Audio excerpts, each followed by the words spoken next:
उन्हाळा सुरू आहे आणि त्यामुळेच आज मी करणार आहे थंडाई रसमलाई।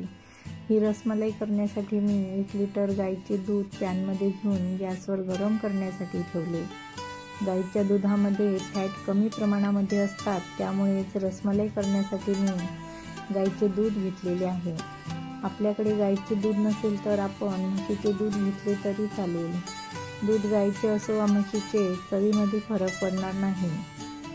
दूध गरम होत आहे तोपर्यंत एका बाउलमध्ये मी 2 चमचे व्हिनेगर घेतले आणि त्याच बाउलमध्ये 2 ते 3 चमचे पाणी घालून व्हिनेगर या पाण्यामध्ये मी मिसळून घेतले।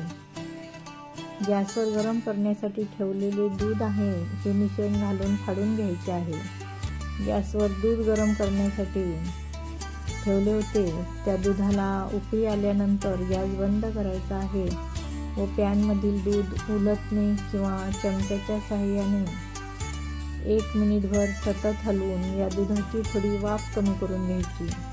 हे बघा, दूध अशा प्रकारे सारखे हलवून घेत या दुधावरची थोडी वाफ कमी करून घेतली। आता या दुधामध्ये मी व्हिनेगरचे मिश्रण एका लहान चमच्याने थोडे थोडे करून टाकणार आहे।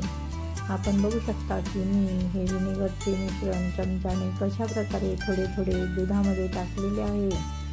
आपल्याकडे व्हिनेगर नसेल तर आपण एका लिंबूचा रस घालून देखील हे दूध फाडून घेऊ शकता। व्हिनेगरचे जे मिश्रण टाकून झाल्यानंतर पॅनमधील दूध मी उलटण्याने अगदी हळूहळू हलवून घेतले। आपण बघू शकता की दूध अगदी छान फाटलेले आहे। व्हिनेगरचे जे मिश्रण दुधामध्ये मिसळल्यानंतर जर पॅनमधील दूध आपण जोराने हलविले तर पनीर मिळते, ते कडक होते आणि परिणामी आपली रसमलाई स्पंजी होत नाही व चांगली फुलत देखील नाही। दुधातील पाणी व पनीर चांगले वेगवेगळे झालेले आहे। हे पनीर खूप छान मऊ लुसलुशीत दह्यासारखे तयार झालेले आहे। अशा प्रकारे पनीर मऊ झाले तरच रसमलाई छान स्पंजी बनते।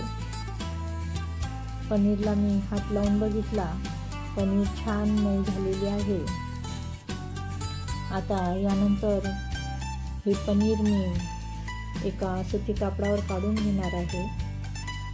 आता एक मोठ्या बाउलवर मी एक गाळणी ठेवून त्यावर एक पातळ सुती कापड ठेवले। या कापडावर पॅनमधील फाटलेले दूध टाकून गाळून घेतले। या दुधातील सर्व पाणी निथळून मग जे पनीर राहते त्यावर 2 ते 3 वेळेस थंड पाणी टाकून हे पनीर चांगले धुवून घेतले, कारण दूध फाडण्यासाठी जे आंबट व्हिनेगरचे मिश्रण दुधामध्ये मिसळले होते ते अशा प्रकारे पाणी टाकल्यामुळे निघून जाते। शिवाय गरम पनीर देखील थंड होते। हे बघा, पनीर पाणी टाकून अगदी छान धुवून घेतलेले आहे। आता या सुती कापडाला मी चारी बाजूने एकत्र करून कापडातील पनीरमध्ये राहिलेले पाणी दाबून पूर्णपणे काढून घेतलेले आहे। यानंतर गॅसवर पॅन ठेवून त्यामध्ये मी साखरेचा पाक तयार करून घेणार आहे। त्यासाठी या पॅनमध्ये मी पाणी व साखर घालून उलटण्याने हलवून घेत साखर पाण्यामध्ये विरघळून घेतली। पाक मंद आचेवर होईपर्यंत गाळणीतील सुती कापडातील पाणी देखील मी काढून घेतले, परत दाबून काढून घेतले। आपण बघू शकता पनीर अगदी छान कोरडे तयार झालेले आहे। हे पनीर मी एका मोठ्या परातीमध्ये काढून घेतले। हे बघा, पनीर पूर्णपणे परातीमध्ये मी काढून घेतलेले आहे। या पनीरला मी अगदी अलगद तळ हाताने हळूहळू मॅश केले। अगदी उत्साहित होऊन जोरात हे पनीर मॅश करायचे नाही, ज्यामुळे पनीरचा तेलकटपणा बाहेर निघतो व त्यामुळे अशा पनीरची रसमलाई स्पंजी होत नाही। अगदी हळूहळू आणि अलगद पनीर मॅश केल्यामुळे पनीरचे जे अगदी लहान लहान छोटे गोळे असतात ते चांगले मऊ व नरम होऊन सर्वच पनीर मऊ तयार होते। हे बघा, पनीरचा किती छान नरम मऊसूत गोळा तयार झालेला आहे। आता या पनीरचे मी लहान लहान गोळे तयार करून घेतले। आपल्याला कितपत मोठी रसमलाई तयार करायची आहे त्यानुसार आपण लहान मोठे गोळे तयार करून घेऊ शकता व आपल्याला ज्याप्रमाणे आकार द्यायचा आहे त्याप्रमाणे आकार देखील देऊ शकता। मी पनीरचा गोळा हातावर गोल करून त्याला पेढ्यापेक्षा किंचित थोडे जास्त असे चापट अशा प्रकारे आकार देऊन ही सर्व रसमलाई तयार करून घेतली। आपण बघू शकता सर्व रसमलाई तयार करून झालेली आहे। हे बघा, सर्व रसमलाई तयार झालेली आहे। आता गॅसवर मंद आचेवर ठेवलेला साखरेचा पाक तयार झालेला आहे। यानंतर मी गॅस मोठा करून घेतला। पॅनमधील पाक चांगला झाला पाहिजे, परंतु याची एक तार व्हायला नको याची काळजी घ्यावी लागते। हा पाक मी बोटाला लावून बघितला तर पाक अगदी छान झालेला आहे। आणि आता मी या तयार झालेल्या साखरेच्या पाकामध्ये सर्व रसमलाई टाकलेली आहे। ही रसमलाई साखरेच्या पाकामध्ये छान शिजत आहे। हे बघा, सर्व रसमलाई टाकून झाली आणि आता एका बाउलमध्ये मी 2 चमचे मैदा घेतला। त्यामध्ये अगदी थोडे थोडे पाणी टाकून मैद्याच्या गुठळ्या मोडून घेत एक मैद्याचे मिश्रण तयार करून घेतले। हे बघा, हे मैद्याचे मिश्रण तयार झालेले आहे। हे मिश्रण मी गॅसवरील रसमलाई असलेल्या साखरेच्या पाकामध्ये टाकले। हे बघा, हे मिश्रण मी पाकामध्ये टाकले। आपण बघू शकता पाकामध्ये मिश्रण टाकल्यानंतर अगदी शांतता पसरल्यासारखे वाटले आणि अचानक जोरात वादळ उठून त्यामध्ये सर्व रसमलाई समावून गेली। हे बघा, अगदी जोरात वादळ उठून त्यामध्ये ही रसमलाई मिश्रण टाकल्यानंतर पूर्णपणे बुडून गेली आणि अशामुळेच रसमलाई पाकातील पाणी पिऊन चांगली स्पंजी तयार होते। गॅस मोठा असल्यामुळे साखरेचा पाक देखील घट्ट होऊ द्यायचा नाही, बोटाला लावून बघायचा। घट्ट झाला असेल तर या पाकामध्ये तळहातावर पाणी घेऊन चारी बाजूने शिंपडायचे। पॅनमधील या पाकामध्ये पाणी शिंपडल्यानंतर देखील पाक अगदी शांत होतो व परत पाक चांगला काठोकाठ वर येऊन सर्व रसमलाई या पाकामध्ये छान बुडली जाते। अशा प्रकारे 3 ते 4 वेळेस पाक जर घट्ट होऊ लागला तर आपल्याला पॅनमध्ये पाणी शिंपडायचे आहे। पाकामध्ये रसमलाई शिजून 10 ते 15 मिनिटे झालेली आहेत आणि आता मी गॅस बंद केलेला आहे। रसमलाई छान स्पंजी झालेली आहे। आता ही रसमलाई मी एका बाउलमध्ये काढून घेतली। हे बघा, आणि तसेच या पॅनमधील अर्धा पाक देखील या बाउलमध्ये काढला। ज्या प्रमाणामध्ये पाक या बाउलमध्ये घेतला त्या प्रमाणामध्येच मी पाणी देखील घेतले, म्हणजे जितका पाक तितकेच पाणी। आता ही रसमलाई मुरण्यासाठी 1 तास झाकून ठेवली। हे बघा, रसमलाई मी 1 तासासाठी झाकून ठेवली। आता तोपर्यंत मी थंडाईचा मसाला तयार करून घेतला। यासाठी मी गॅसवर मोठ्या आचेवर एक पॅन गरम करून घेतले व गॅस बंद केला। आता या गरम पॅनमध्ये मी बदाम, काजू, पिस्ता, वेलची,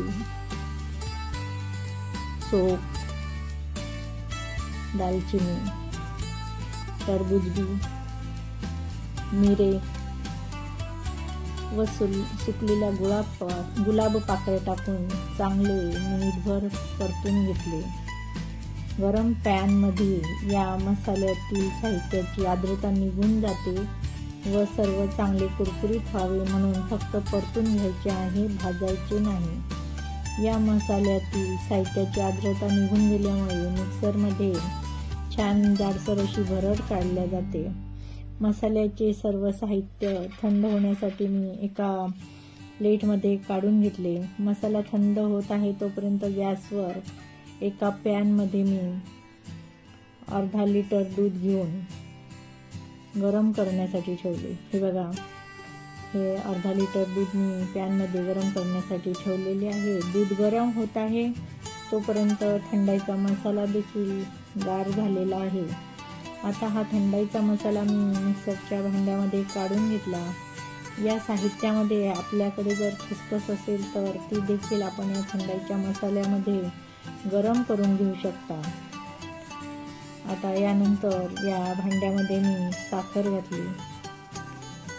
हे बघा, साखर टाकून पल्स मोडवर हा सर्व मसाला फिरवून घेतला। आपण बघू शकता की किती छान जाडसर मसाला तयार झालेला आहे। हा मसाला आपण जर जास्त स्पीडवर फिरवून घेतला तर त्यातील तेल बाहेर पडून चिकट बारीक पेस्ट तयार होऊ लागते। त्यामुळे हा मसाला बारीक करतानाही काळजी घ्यावी लागते। हा तयार झालेला मसाला मी एका मोठ्या बाउलमध्ये काढून त्यामध्ये थोडे केसर व गुलाब पाकळ्या टाकल्या। गॅसवर पॅनमध्ये ठेवलेले दूध देखील गरम झालेले आहे। हे दूध आटवायचे नाही। या दुधामध्ये मी साखर घातली व उलटण्याने दूध हलवून साखर विरघळेपर्यंत चांगली मिक्स करून घेतली।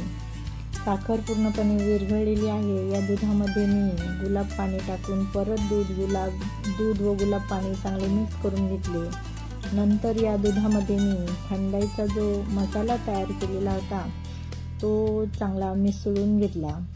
शेवटी या दुधामध्ये मी केशर मिश्रित दूध टाकून ते देखील मिसळून घेतले।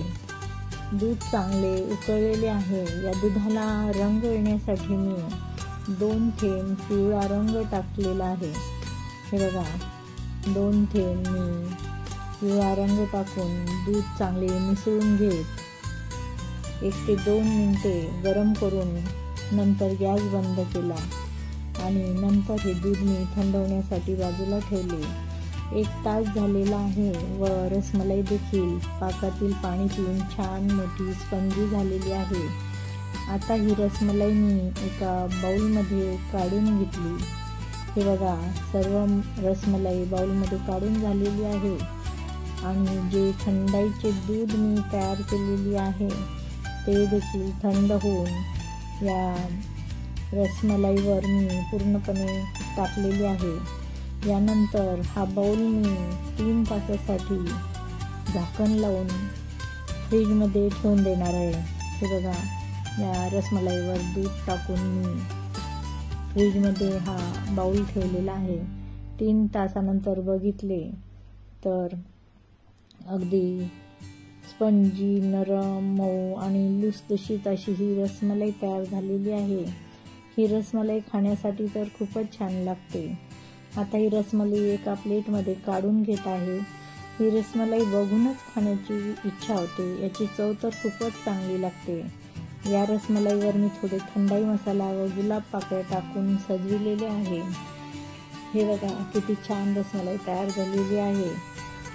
आपण बघू शकता की अगदी छान अशी मऊ, नरम आणि लुसलुशीत अशी रसमलाई तयार झालेली आहे। तसेच थंडाईचा मसाला देखील तयार आहे। हा थंडाईचा मसाला मी एका हवाबंद बरणीमध्ये भरून ठेवला। हा मसाला 1 ते 1.5 महिना फ्रीजमध्ये चांगला राहतो। शिवाय हा मसाला वापरून आपण थंड दुधामध्ये एक थंड पेय तयार करून उन्हाळ्यामध्ये या पेयाचा आस्वाद घेऊ शकतो। तुम्हाला माझी ही रेसिपी जर आवडली असेल तर माझ्या चॅनलला लाईक, शेअर आणि सबस्क्राईब करायला विसरू नका, जेणेकरून माझ्या नवनवीन रेसिपीज आपणापर्यंत पोहोचतील। धन्यवाद।